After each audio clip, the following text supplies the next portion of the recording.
Hi everyone, it's Chef Mark, and today we have something a little different for you. This week we were in the beautiful region of Tuscany, just outside of Florence in Italy. Our day was spent in a cooking class, and we were shown how they make pasta and Bolognese sauce from scratch. So pour a nice glass of Chianti Classico and let's get cooking. You only need 2 ingredients to make pasta from scratch: eggs and flour. We will be making a tortellini today, which is basically pasta with a filling. So we'll make our filling first from parsley, mashed potatoes, and salt. The filling was mixed and then put into a filling bag.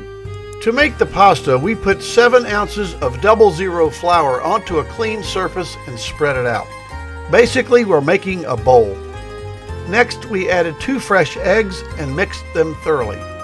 Slowly, we combine the egg with the flour. Using a scraper, the egg and flour mixture is mixed and flattened. Use the heel of your hands to knead the dough. The mixing and the kneading process took about 5 minutes.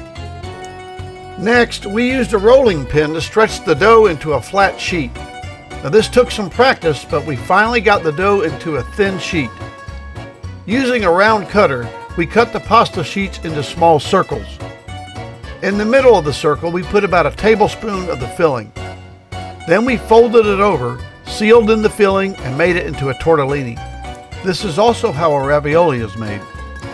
We use potatoes, salt, and parsley for our filling, but you can use whatever filling you like. Let the pasta rest for at least an hour before you cook it. Then, in a pot of boiling water, you can cook your pasta.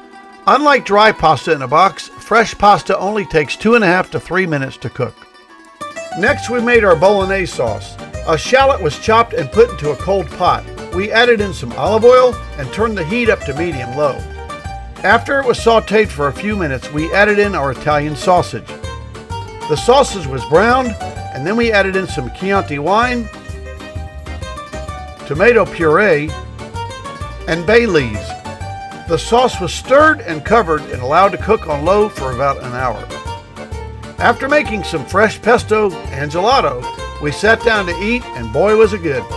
At the conclusion of our meal, we were awarded our official diplomas for pasta and gelato making. Thank you to Carmela, Max, and Lino for a great day of cooking in the beautiful Tuscan hills of Italy. It was delicious. Until next time, bon appetit.